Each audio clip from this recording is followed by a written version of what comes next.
Olá! Está na hora de ficar bem informado em Libras. Quer saber mais sobre o nosso programa e ficar por dentro do universo da acessibilidade? Entra lá no facebook.com/Visual TV Brasil. Direto do Rio de Janeiro, o Visual começa agora.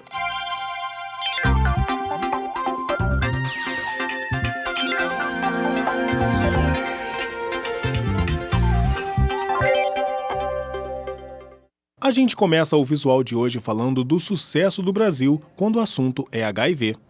A queda no número de casos de transmissão vertical, quando o vírus é passado para o filho ainda na barriga da mãe.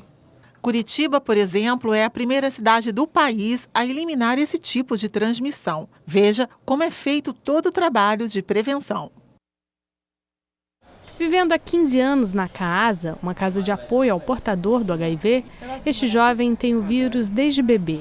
Foi infectado pela mãe, que tinha a doença. Naquela época não se tinha tanta informação como se tem hoje em dia. Minha mãe, sem saber, ela acabou me amamentando. Eu acabei contraindo o vírus.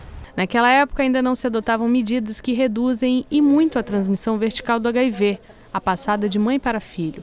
Durante a gestação, ela usa a medicação e faz seu acompanhamento. Durante o parto, ela tem uma assistência específica para o vírus HIV.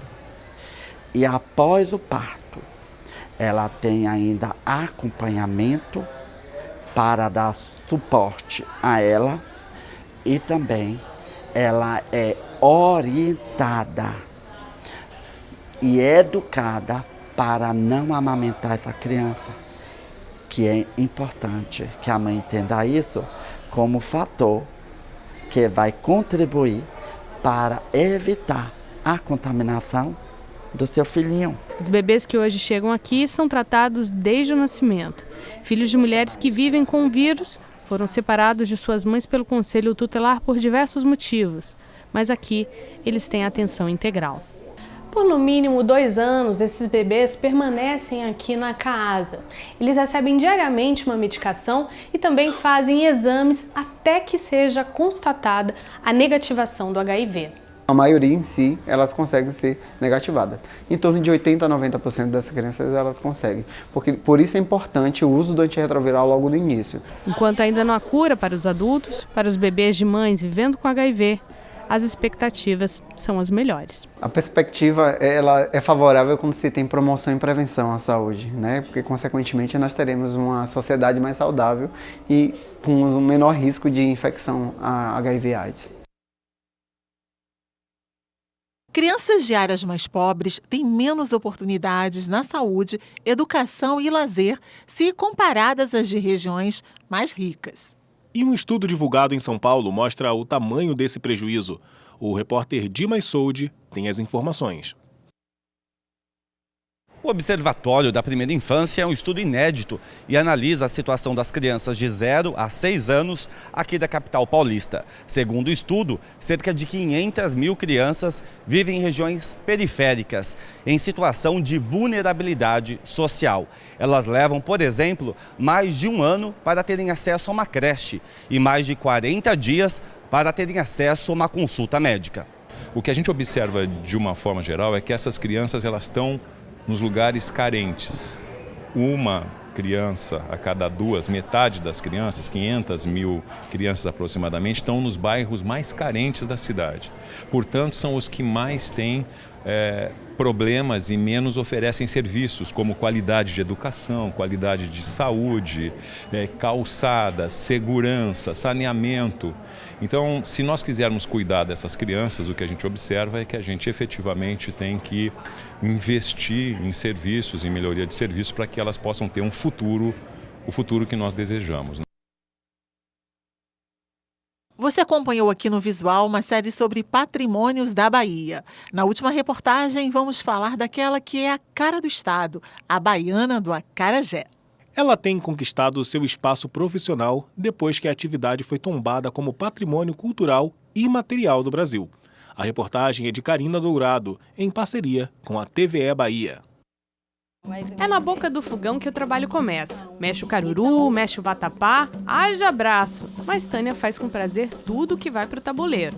E para ser uma autêntica baiana do acarajé, tem que se vestir como uma. A neta, Sofia, já está seguindo os passos da avó. Começou pela minha bisavó, depois a minha mãe. Hoje trabalhamos eu, a minha filha, o meu filho.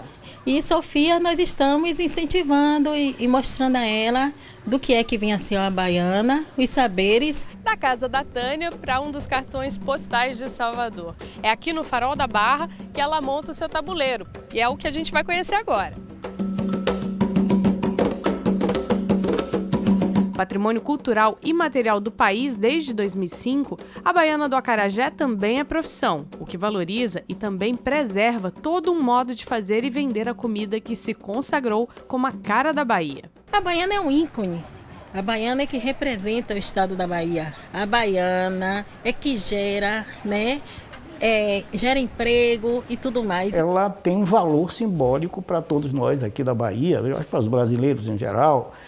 Tem a indumentária da baiana, tem o costume da venda na rua, né? Então, muitas histórias na Bahia giram em torno do tabuleiro de acarajé. Na barraca, outra geração de baiana, a filha de Tânia. A mãe garantiu seus estudos, mas ela não quis saber de outra profissão. Eu digo assim, eu sei fazer outras coisas, mas eu não me vejo em outras coisas. Eu faço porque minha mãe cobra muito de a gente ter uma outra profissão. Mas eu só me vejo atrás de um tabuleiro de acarajé, sendo baiana de acarajé, atendendo os clientes bem. E eu pretendo passar para as minhas gerações que estão vindo, meu filhinho agora e minha sobrinha. Pretendo sim, eu tenho muito orgulho.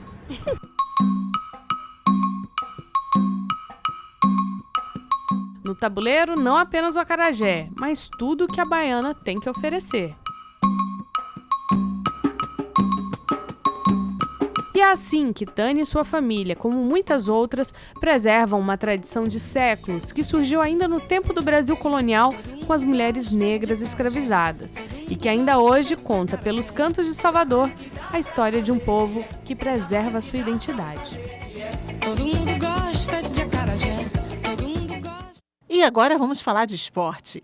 Eles conquistaram 14 medalhas nas Paralimpíadas Escolares Brasileiras e têm um futuro promissor pela frente. E a gente conhece agora a equipe de jovens atletas paralímpicos do tênis de mesa maranhense. Os treinos do grupo de mesa tenistas paralímpicos ganhou um reforço extra com os resultados nas Paralimpíadas Escolares 2017 em São Paulo. Foram ao todo 33 medalhas, 8 de ouro, 13 de prata e 12 de bronze. Esther e Wendel, cada qual com suas honrarias no pescoço, treinam duro para deixarem claro que a deficiência não é limitação e a prática de esportes pode representar muito mais que a busca pela saúde. O esporte me ajuda por causa que eu sou muito agitada, aí também eu sou muito estressada e me ajudou muito no esporte, no tênis de mesa. Melhorou, deu mais vontade de treinar, de jogar. Próximo ano ganhar a medalha de ouro. Outras modalidades garantiram também medalhas. É o caso da Isabelle com a natação. Eu fiquei muito feliz quando eu consegui as 2 medalhas de ouro. No atletismo, já há quem tenha recebido o convite para integrar a seleção brasileira. Eu fico muito feliz, até um certo momento eu não esperava. Eu só acreditava na minha capacidade, eu sonhava que um dia eu poderia sim chegar lá, até porque eu tenho uma estrutura boa. Mas a expectativa tá forte. O trabalho é gratificante, né? Trabalhar com jovens, trabalhar com o ser humano, tem que ter o trabalho sempre diferenciado.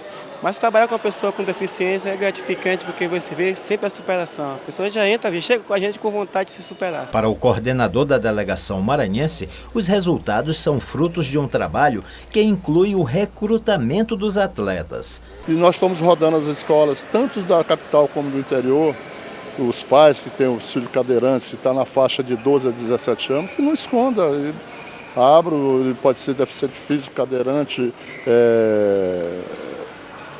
autista, que ele esteja estudando e tenha capacidade de participar, a porta está aberta. O futebol é capaz de unir pessoas com ou sem deficiência de culturas diferentes? O Centro Cultural Coreano do Brasil apostou que sim e decidiu realizar jogos amistosos com atletas brasileiros e coreanos surdos e não surdos. As partidas aconteceram em São Paulo. Tudo começou com um jogo entre a equipe brasileira de surdos e a de ouvintes sul-coreanos. No fim, 1-1. Placar perfeito para o clima da noite. Mas foi gostoso, foi bem legal. 1-1 acho que foi justo o placar. Depois era chegada a hora do momento mais especial da noite. Coreia do Norte e a Coreia do Sul, duas nações divididas pela guerra há mais de 50 anos, se reencontrando aqui no Brasil.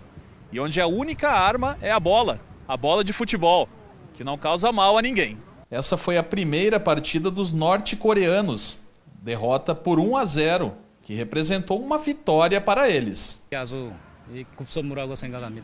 Eu realmente acho que é imprescindível, bem importante uma união, a unificação da Coreia do Sul e da Coreia do Norte através desses esportes, dessas interações. Dá para mostrar que esporte dá para fazer paz em muitos lugares, dá para juntar diferença das línguas ou poder falar ou não. Colocar dois países, que é a Coreia do Sul e a Coreia do Norte, unidas no mesmo propósito, que é o futebol, união do Brasil, Coreia do Sul, Coreia do Norte, é muito gratificante. Dentro de campo eram todos da Coreia do Norte, mas de fora eles tiveram ajuda de estrangeiros.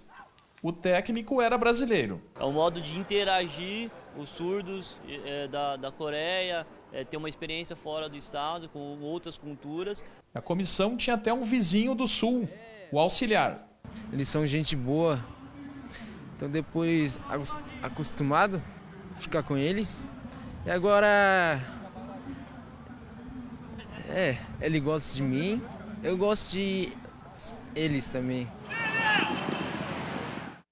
E o Visual fica por aqui. E você já sabe, para falar com a gente é só mandar uma mensagem pelo WhatsApp. O nosso número é 021 974 522 300. Tchau, muito obrigada pela companhia. Tchau, tchau para você.